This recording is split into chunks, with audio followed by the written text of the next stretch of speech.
You wanna take it slow, I want to end it now. Thinking about all the hurt, all the pain that you caused. I'm out here on the road, sitting here all alone. I can't stand it, I hate it, I can't take anymore. I can't take anymore. Lifestyles of the poor and unfucking fortunate. But I tell you what, bitch, we got views. ChadArmesTV, we are back, and this is a dope interview I'm thinking like we're gonna have, because this is a group interview, but it's two solo artists that have come together for a group, correct? Yeah. Okay. We've got Ryan J, the Naughty Northern, Whiskey Sons. Yeah. So what we're gonna do is we're gonna kind of get some background on both of them, because they have solo careers in addition to what this is about, which is the group. So we can kind of get into all that if y'all want. Yeah, right? yeah, absolutely. So we'll start this off. Where y'all from? I'm from Detroit, Michigan. Okay. Yep. Born and raised? Yep. Dope. What about you, Bubba? I'm actually from the suburbs of the Twin Cities, St. Paul, Minneapolis area. It's about a 20-minute shot outside the city there. Okay, Minnesota. cool. So I'll ask both of y'all this, but y'all can answer however y'all need to. But what was it like growing up in y'all's towns that y'all were in as kids? Like what was just growing up like living there? I mean, I grew up in pretty a mid-class suburb. Playing basketball, riding bikes, type stuff. Yeah. I mean, that's also where I got a lot of my country music love, is being young, and my parents, was what they listened to. Keith Whitley, all the old stuff, George Jones, for me growing up as a little kid. So, but as far as growing up there, yeah, very simple, nothing fancy. You said played ball as a kid? Yeah, I would play basketball. I played football, baseball, everything. That's kind of what kept us busy around there, In country, Same with you? Yep. So very active in sports. Yeah, for sure. Especially where y'all are at too, from Michigan and Minnesota. It gets cold. A lot colder there than it does down here. Too cold. It's Too cold. Yeah, it gets 30 degrees to us is like we're freaking out if it snows.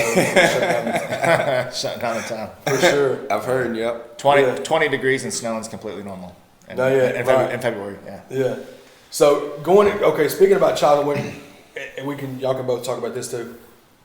When y'all first got introduced to the music that made you like, it wasn't just something that was playing in the background. It was a time. Can y'all remember back like what music it was? Was it country for both of y'all? Was it rap for you, or you know what I'm saying? I was raised on such a diverse sound. I was raised on like 60s, 70s rock and roll, 80s rock and roll, even like 90s hip hop and rap. Even into the late 80s rap and hip hop, when that was kind of just developing. Mm-hmm. But I also had a lot of country background with some family members who listened to a lot of the Johnny Cash and George Strait and Waylon Jennings, a lot of the legends. So very diverse as far as country, rock, rap. Right. And I know he has a very diverse background, similar. Okay. Yeah, it's for me. I grew up, born and raised on country music. Johnny Paycheck, Cash, Waylon, Chris Christopherson, all the old stuff with my dad and stuff like that growing up. So it was always embarked in my, it was always instoned in my brain. But growing up, when I turned like 16, 17, and 18, and I got to be kind of a dickhead, I got into like heavy metal and hardcore music. And I actually, we formed a band. I was in several, but I was in a band called Strength and Honor, and we toured East Coast, Midwest, all the way through Canada, Quebec, everywhere. When he became a dickhead. Yeah, we were on a label and everything called Fill With Hate Records in Germany. So I toured doing that for a while, and then kind of slowed down with that. I was gonna have a son. My son was born, and I was like, well, I really can't tour anymore right now. I got to buckle down and raise my son. So I did just that. I got rid of all my heavy guitar stuff, my Gibson Les Paul with the EMGs in it, my dual rectifier Messabuki. The only thing I kept was my acoustic guitar, and then just one day I'm sitting in my room and I'm like, not touring no more. And I just started picking up the guitar and just started singing, writing, and it was, it was just country. Back from my old roots, it's just kind of what came natural to me to write on with an acoustic by myself. It's just, so all the you know, years of listening to country music in my childhood, you know, from my dad playing, just kind of all swarmed back to me at once, and I just started writing and playing. Oh, so okay. Yeah. Oh, that's definitely interesting. So like, you toured with a completely different genre of music, and then when that wasn't a thing, and it was just you and your guitar, that's when dope. Now, had you did any songwriting with the other style and other genre? Oh, I did. So I wasn't a vocalist there. I just played straight guitar, straight electric guitar, and heavy chugs and mosh music. Oh, okay, gotcha. Yeah. That's dope. Yeah. This sounds crazy, but my music experience comes from pretty much DJing weddings for 6 years. By myself, running the lights, the sound, and different genres of weddings. Some of them rap, some of them country, some of them country rap, some of them rock, and fitting and blending all my different personal tastes and making every single wedding work. And then also at the same time building a business, listening to a lot of different music and artists that I was inspired by, kind of taking poetry and little choruses and little hooks and little things, little ditties, little raps or whatever you will, you know. Yeah. And you know, I don't have like a music background, you know, playing guitar as like a rock star like he does. He's kind of the rock star of this situation. But as far as what I've been doing, I've been learning the harmonica, a few different songs I've got in the belt. I'm going to be learning a lot more as I go, and it's going to be something we kind of add into our acoustic set that we're going to be working on. Don't let him fool you though. He writes some of the best verses I've heard, and that's why we do this. We kind of enjoy. No. I do a lot of guitar writing and the hook Appreciate writing, you, and bro. then he comes in and he does stuff that I can't do. So it's kind of teaming up. You know, I bring to the table some shit he don't bring to the table, but he also brings some to the table that I don't bring to the table. So For sure. we combine that together. I think we got a hell of a team here. So Yeah. Appreciate that, bro. you know, For that's sure. That's what's up, man. And so y'all was, before we get to y'all, like how y'all linked and all that stuff, y'all with y'all solo careers, when you started doing the songwriting and stuff like that, and recording music of your own, and then you had already been doing that. How many years has that been a thing as far as your solo stuff for both of y'all? My solo stuff didn't start to get really serious about until like 2012.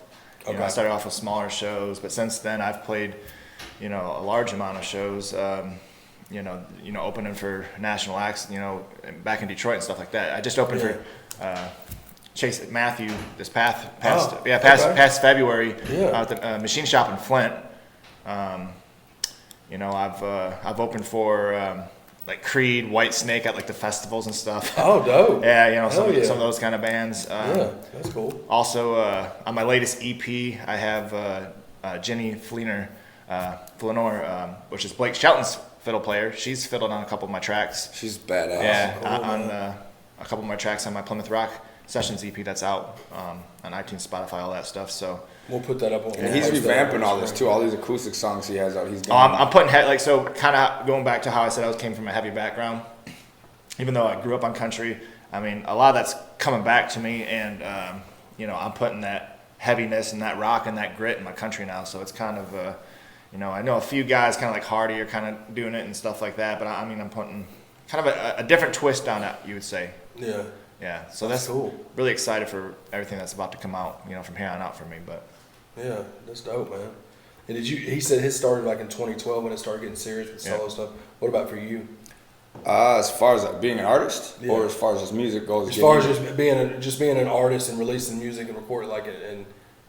Well, I had some friends on the West Coast that I actually became business partners with, and I had some influence from them as a fan, and I seen how easy it was on the behind the scenes kind of stuff, helping with music videos and stuff like that. I fell in love with like the direction of like not only the writing and production of songs, but actually like helping with the visuals and helping kind of direct.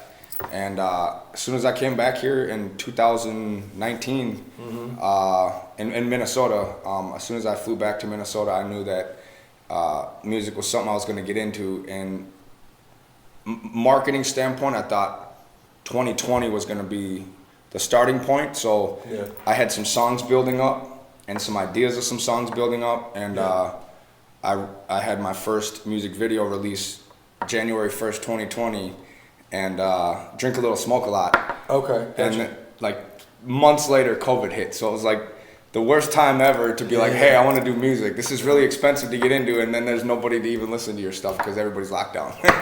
Yeah, man, that 2020 was like an alternate universe, it felt like, man.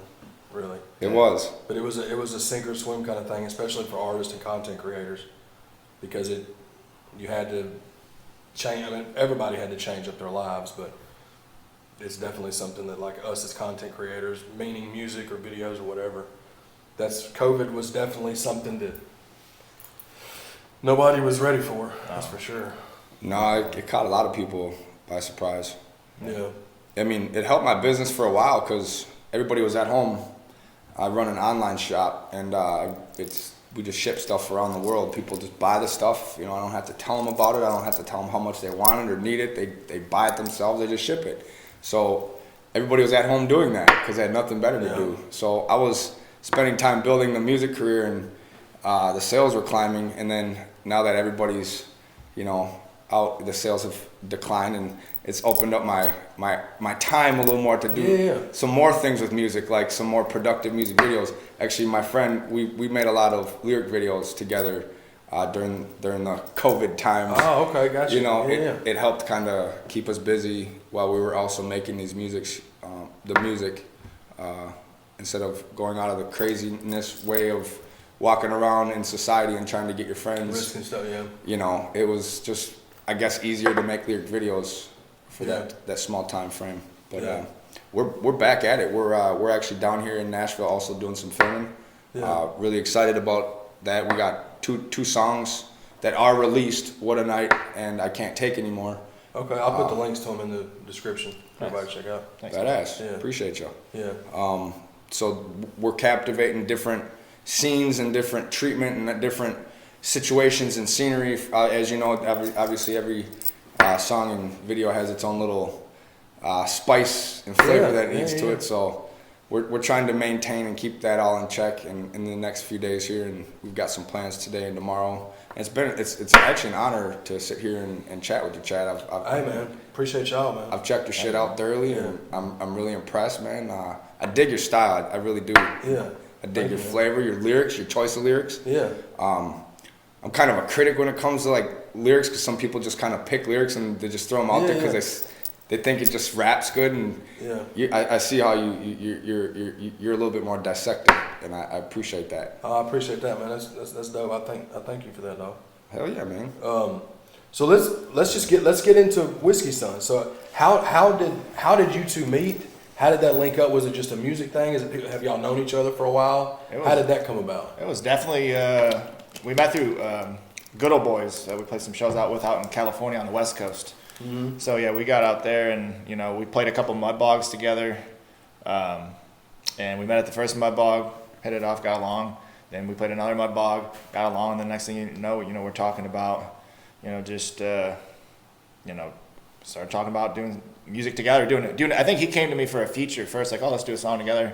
I'm like, okay, let's do one. And then, we did our first one, Hillbilly Country Ass, which was the first one we released. We did that, and then, I went out. Then at that point, I went out to Minnesota to come to him to record some more stuff, and we were just kind of talking like, really, this music is so good. We think that it could be a really good duo project. And we were actually planning doing a song. I remember you actually flew out because we were gonna plan a show. I remember in November. What was that? The winter or something? Yeah, the winter.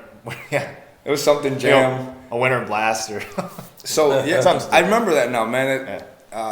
It's crazy. It wasn't that long ago, and it seems like forever ago already. It's only been a year now, and honestly, I remember us sitting down in the basement. We were just kind of vibing right before we were gonna. It was after the show or before the show? After the show. And you were showing me some music. I was showing you some music. Yeah. And I think I showed you What a Night. Yeah. And you were like, "That's dope, man." I'll do it. You were like, I showed you it was open. I had a second verse ready to go and everything. And then you showed me Hillbilly Country Ass, and we both kind of started vibing. And I was like, "I'm down to do that." And I think is that how that kind of clicked? That was pretty much how it clicked at that point. And then we did a little bit more conversation throughout the days, but pretty much came to the realization, like, I thought these songs were so everybody out there is doing features with somebody, feature. Yeah. And I thought these songs were so good, like, hey, why keep on doing features? It might look silly. Like, maybe we can make this a duo and make it make sense in a really positive manner. And we thought about it, and here we are. I never thought about doing a duo, honestly. Yeah, either of us. Yeah. I'm really busy with my solo career. I know he is as well, but that goes to show everybody that how much we believe in it, to say, hey, let's put a little bit aside to give this a little bit of a push too. So Yep. Dope, man. Yeah. So was I Can't Take Anymore? Was that the first one y'all did together? It shows that was the first. That was technically the second song we did together. Okay, gotcha. But What a Night was first. No, What a Night was after that. Okay. Yeah, What a Night was actually released third. Oh, was it? Yeah, third. Gotcha. Okay.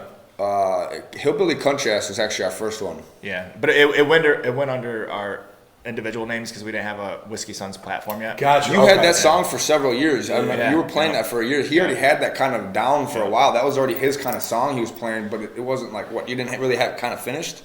Yeah, well, I had an aspect of it finished, but it just kind of wasn't, the direction Ryan J, what I was doing was going in, but I was like, man, this would be really perfect for what we're trying to do. And I was just like, well, let's see if it works. And I kind of pitched it to him, and I swear to God, I wrote the verse like that night or the day before.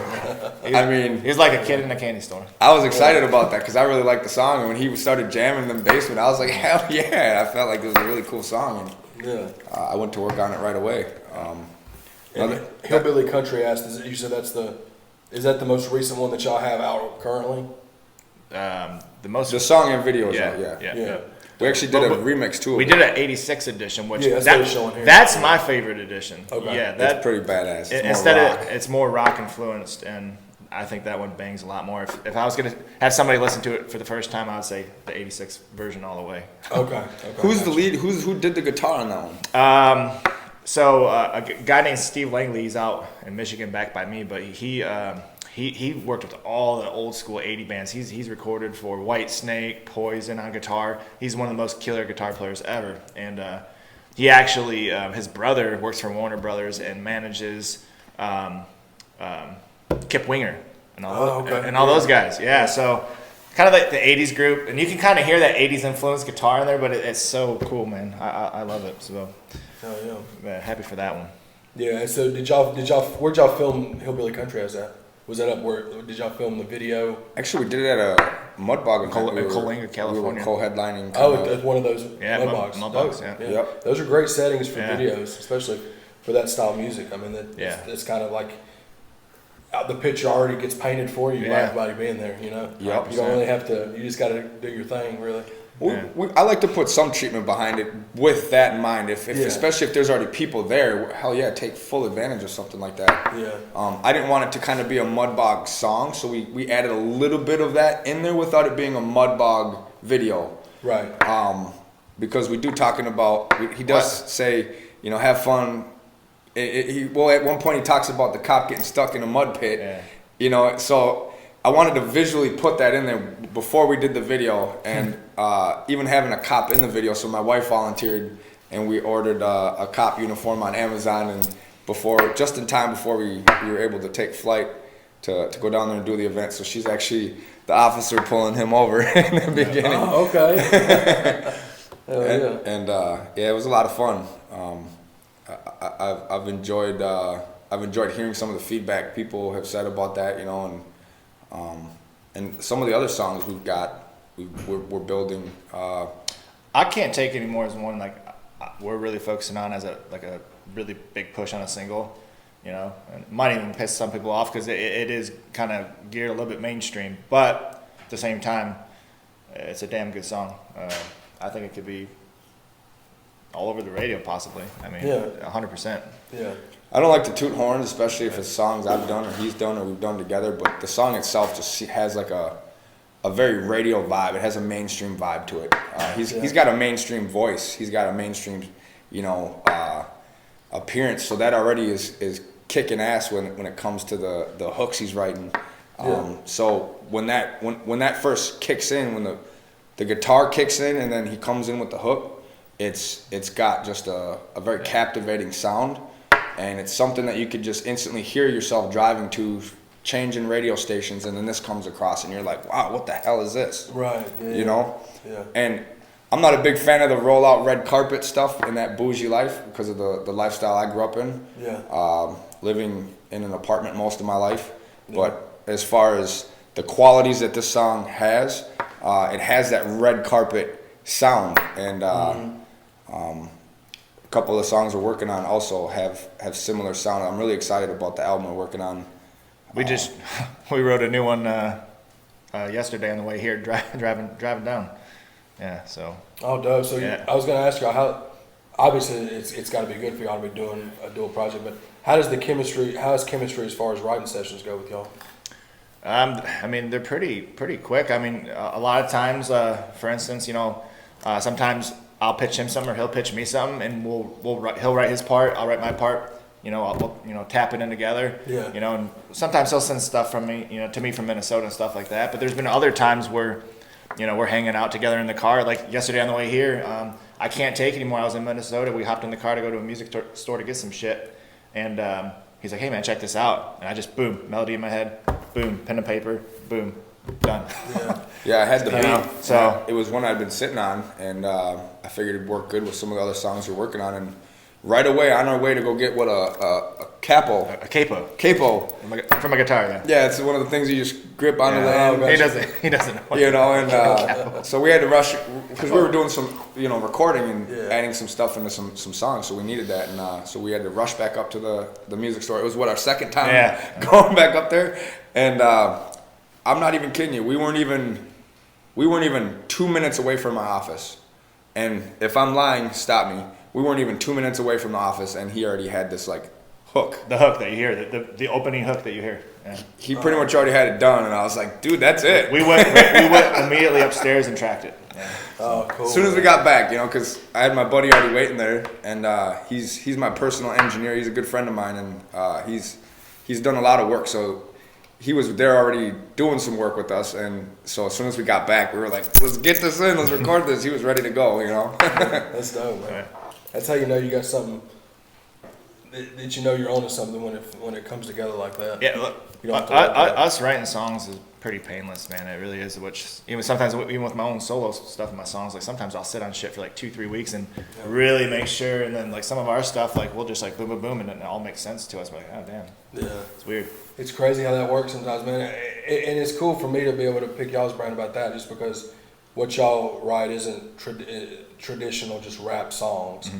There's a little bit of country and rock aspect to it, but that's how it is with me and writing raps. I mean, the same way. Yeah. Sometimes a beat will be playing and I can just write a verse effortless, and then sometimes I'm stuck on it for 2 or 3 weeks. Yeah, And it happens, man. yeah. So it's just I kind go of like through that it, with man. all writers, I guess. It's Yeah. just kind of how our brain operates at times. Because if I spend too much time on a song, it's never dope to me.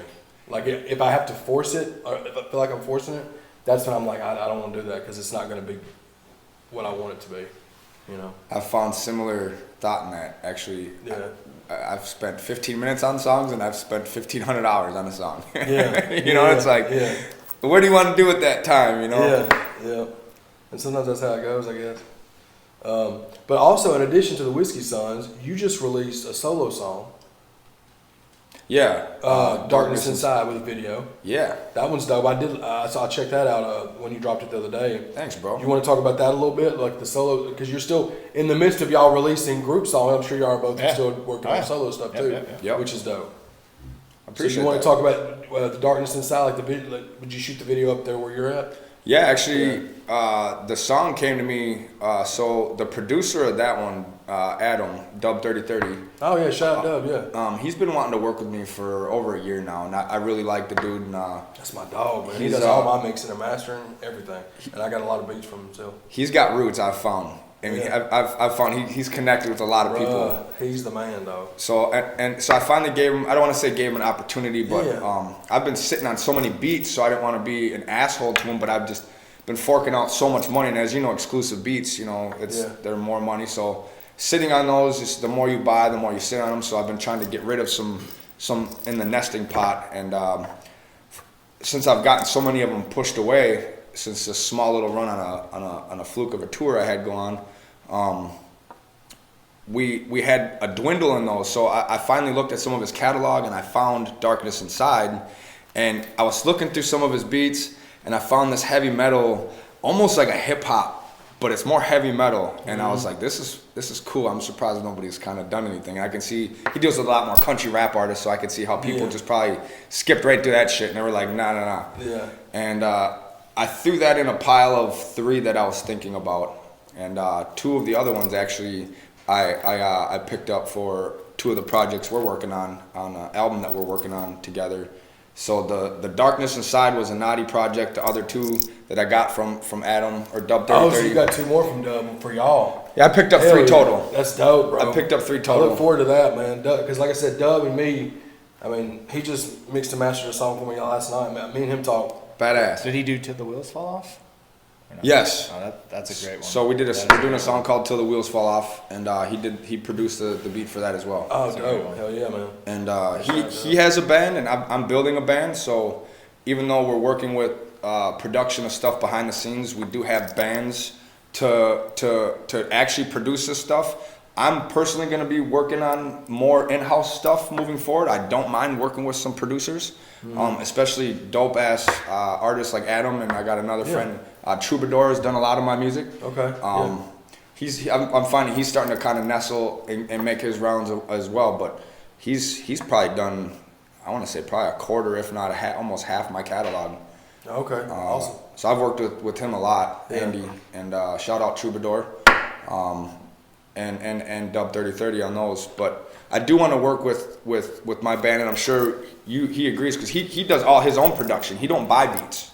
Yeah. Ryan J's stuff is Ryan J's stuff. Like I write it, I bring it to my band, and then we write the rest of it together, and we Yeah. so it's all in house. Hell yeah. So a lot of people don't understand, and if you're a rapper, obviously a lot of people don't have access to that. A lot of it's outsourced, Bubba. Exactly. Yeah. So I don't mind outsourcing my stuff because I do rap and do like hip hop. So if I do like a producer and I really like them, I will work with them. I've worked with also Scatterbrains. Shout out Scat. Yeah, we're supposed to be linking up with him soon too. Shout out Stroke. Yep, Von's dope. I did a 5-track right before he did the very first Angels and Outlaws tour. He invited me out to do some shows, to go out to one of his shows. And I got some VIP treatment to that, which was cool. Oh yeah, hell yeah, dude. And he looked at me as an upcoming artist from some of the songs I had done, and probably seen a liking into me, and decided, hey, I'll work with this dude. And we did 5 songs. He produced 5 songs, including one actually for a shirt I'm wearing called Lawless. Oh, dope. Okay. He produced that, which we're actually going to be doing a remix to that soon. Yeah. But I'm excited to do some more production with this fella here on some Whiskey Sun stuff. He's an amazing artist himself. He can play different styles of the guitar. He can go from acoustic to heavy metal and like a switch of a damn button. He obviously got to swap sometimes the instruments you're playing, but he just puts on the persona. He'll go from a country artist to a rock star like that. So I'm excited to have Ryan J behind the production. A lot of the stuff we're going to be working on.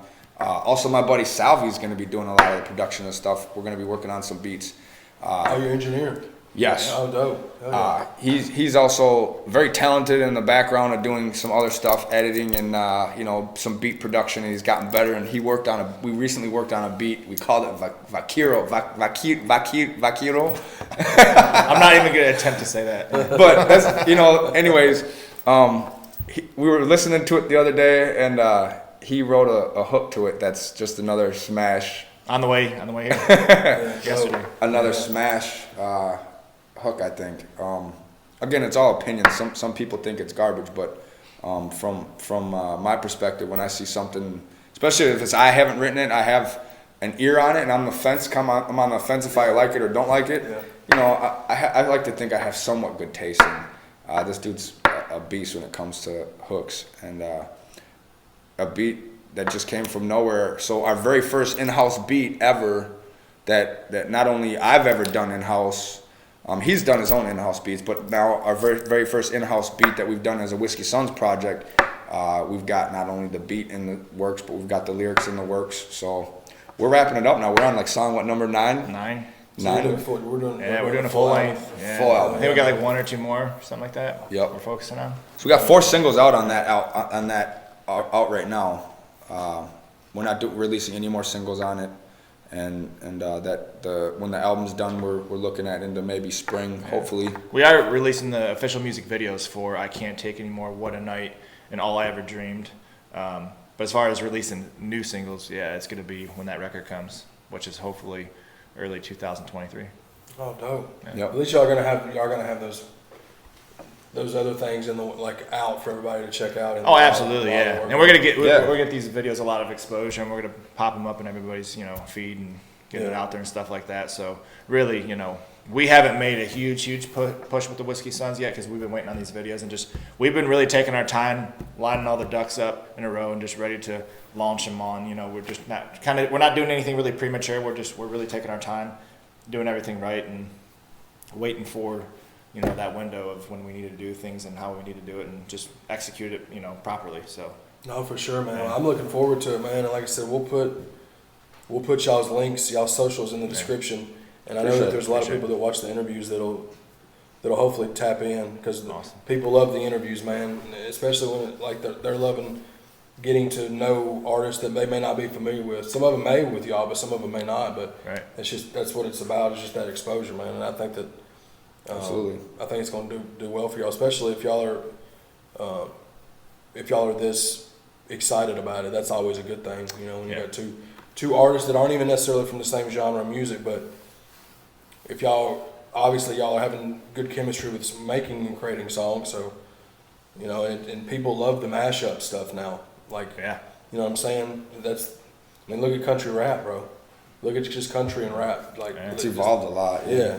But to be able to do rock, rap, and country, kind of mix it all together, that's cool. I know there's potentials because I'm pretty picky and a snob about some shit, and I just don't do anything. Usually I'm just doing my solo project, and I run a painting business at home to try to fund that and get to where I need to be with that. So usually I don't have time for much else, what I mean? So for me to want to go out of my way and say, okay, I'm going to, take a little bit of a break from Ryan J to go do some of this stuff here and there.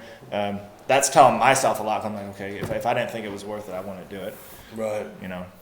So I think there's a lot of potential there.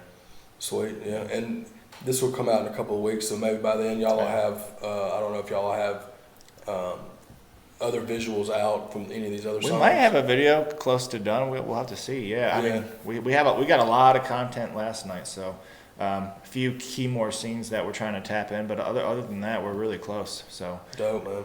Yeah, I feel like if we have a sense of direction on what we want, we work fast on it. If we have enough of what we need, we work fairly fast.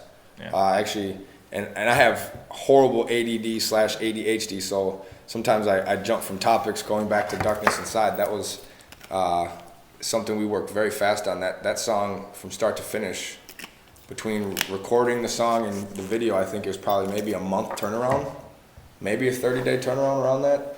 And it was not something I really planned. It wasn't like this is all organic, We have some treatment, we have some sense of idea on most of the stuff, but there's no written script. We're not going back and doing retakes in most cases. Yeah. We're kind of just doing one takes on stuff. If it works, we're hitting so many different other sceneries, so we blend. I'm sure with the music videos you do yourselves, Yeah.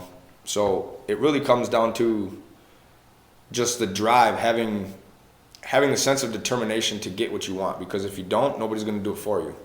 Yeah. You know what I mean? Big facts. Especially you're writing your own lyrics, so who's going to be able to really make that come to life other than you, the writer, the person who's trying to send a message with your song, and no matter what it is, it could be a stupid song. As long as it has a message, people are going to listen and vibe to it. Yeah. I've even seen people vibe to mumble rap that doesn't have a vibe, but it has a message, so people are listening to it. Yeah, for sure. Yeah. And that's true. We have a sense of idea of what we want.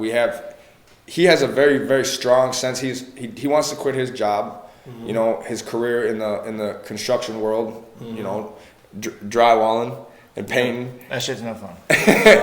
He actually hangs drywall, folks. And paint houses. No, not that that's a problem, but I was making fun because Jelly has a shirt that says my PO with the drywall. I don't know. It's funny. Maybe it was over some people's heads. I don't know. But I want to get out of business. I'm blessed to be in business. I'm blessed to have my small business I have. I make enough money to pay my bills, and I'm happy. But at the end of the day, I would contemplate selling and giving it all up to go hit up a tour bus with this motherfucker and go hit the United States and the world in a blink of an eye. And my wife is at home with the kids, and she's dedicated, so that I'm able to be even down here on a weekend with y'all, even doing this interview. Because our Monday through Friday is kind of hectic. So my girlfriend dumped me, so I'm a lot more free often, so we're good. Yeah, he's open, ladies. Hey, I'm ready to go. Ryan J is open, ladies. Hey, he's open. He might not be open after this is done, but he's open, ladies. And with the stuff that we got going on in this area, I'm really excited because I love the Nashville culture. I love the country music culture. And I see that there are a lot of vultures flocking to this specific scene in the world right now. And I love the fact that I actually have roots outside of that, so that I can't just say, oh, I'm a country rapper, because I don't just make country rap. He don't just make country or country rock. He also has some, you have some rap, or you worked with rappers and such like that. Collabs and such like that. So they're always coming to me for hooks. I'm like, I guess so. Oh yeah, dude. So just that makes sense. The different genre bending options, either you have it or you don't. Yeah, for sure. Kind of thing. And not to say that we do or don't, just like when it comes to what you want in life, because I see a lot of people flocking to the country world right now and trying to get involved in the rap scene, and I love that, but also I see some of them kind of giving a lot of the artists that are trying to do something in that realm a bad taste in their mouth. I've already seen some behind the scenes stuff, and I'm never going to bring it up beyond this, but it's just the music industry, as you know, can be a grimy place. Oh, absolutely. It doesn't matter where you're at on the food chain. Nope. And I feel like the bigger you get on the food chain, the more grimier it can get. Absolutely. So if you are watching this interview, just know that upcoming artists, that the music industry is something you have to understand, that you really want to. It's cutthroat. It's very fucking cutthroat. For sure. And if you think you're gonna make it as an artist in this world doing this music, it's like winning the lottery. So you just got to be at it. You got to consistently make content. He's got content aside from the Whiskey Sons projects. I've got content aside from the Whiskey Sons projects. So even if Whiskey Sons didn't really pan out, it's not like we're like, oh, what do we do now? He's still Ryan J, and I'm still Naughty at the end of the day. We're still very content on working on and offset with this direction. We actually, you want to tell them how we even came up with that? What? With the name? Whiskey Sons? Yeah. Oh, man. Well, we were back. I was back drinking some beers at home. Actually, my good buddy Wild Bill, they met Wild Bill. And they haven't met Wild Bill. I've met Wild Bill. Anyway, we were back drinking beers, and my buddy Wild Bill, we were talking about some band names and going back and forth. And me and him were going back and forth for days, and whiskey that, this, that, and then finally we're just like, my buddy Wild Bill goes, what about Whiskey Sons? I'm like, that sounds kind of good, man. I'm like, but that's probably taken. So I looked everywhere, it's not taken. So then I texted to Naughty, he's like, man, that's all right, that sounds pretty cool. And then we stopped talking about it for probably about a week. 2 weeks. So then I flew out to Minnesota to do some tracking. Yep. And this is kind of like where at this point we didn't quite establish the Whiskey Sons that were Whiskey Sons yet 100%. This is still at the very beginning stages. But I was like, we were talking, and then we got to the point after talking, doing some songs, and we're like, hey, Whiskey Sons.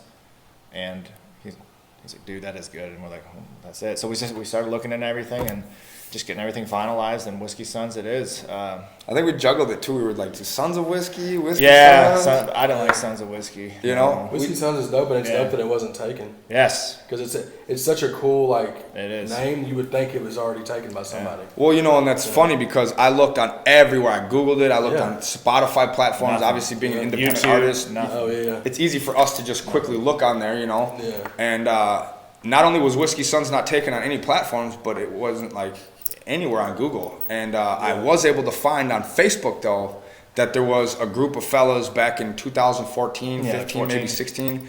I don't know, kind of maybe around the start of the age of dinosaurs of Facebook. Right. You know, era just like people getting sick of MySpace, coming over to the Facebook thing. Yeah. But they had created a Whiskey Sons little duo. And it wasn't even duo as a band. A band, it was. But they had no content, like no pictures. We're like, who are these people? Nothing other than Facebook. So I was like, so I asked him, I was like, you think we should do this? Like, he's like, nah. He's like, we'll fight them. well, I mean, I was joking, but it's just funny. No, we really will. No, but we looked at. I mean, as far as you know, all the platforms, nothing. YouTube, Spotify, Apple Music, nothing. And we looked into them. They haven't even been active in like 6 years. There's nothing. So it's like, that's up for grabs right there. No, there's not any content. Yeah, no content. That's what I thought. If there was content, absolutely not. Yeah. Absolutely not. Yeah. And just the idea of it too, because picking an artist name, as you know, is like a goddamn needle in a haystack. Oh, bro, for sure. Especially for a rock band. Yeah. I mean, Yeah. it's like really, really, really hard to find a band name. Yeah. That's why you find so many weird ones out there. For sure. Because shit just gets taken and it gets butchered and now they're adding numbers and hyphens and shit into their names and anybody who's listening to this that does have hyphens into their stuff, before they even get big, take the stuff out of their name because it just screws up your SEO and your fans who are looking for that shit are struggling trying to find it, you know. But I see that that's something even in going in there now. There's like so many names are taken out there, even in the rap world, that people are adding like sevens and hyphens and shit in their name. It's like, you know, a money sign in their name. It's like, yeah, for sure. But as far as I guess I don't even know where I was off track. There comes the ADD. No, you're good. We were just talking about what people can prepare for, and then you was talking about how y'all got the name. Yeah, that's exactly it. We bounced back and forth on it for probably a month at first. But trying to come up with the name. Not only the band name, we'll keep some under wraps for a while, but we got like big plans with Whiskey Sons all together and a couple different things, not just music. Oh, dope! Yeah, that's what. So do that, bro. Yeah, we're gonna go that direction too, hopefully. So yeah, dope. Hell yeah. Could be a good surprise for everybody. Yeah. I'm excited about it. Well, hell yeah, man. That's dope that y'all got that on the way, man. Y'all got more songs in the works, and like I said, hopefully we can get some people to go over to y'all's stuff and check it out and follow you, because we'll put all the links for them to check out. You know what I'm saying? Yeah. And I just appreciate y'all coming down and doing this ChadArmesTV interview, man. No, thank you, man. We appreciate you having us. Yeah, for sure. Y'all be on the lookout. You can be on the lookout for the new album first of the year. But in the meantime, they've got plenty of content, solo wise and as Whiskey Sons for y'all to check out. 100%. Yeah. So I appreciate y'all, man. Hey, thank you, man. Thank you.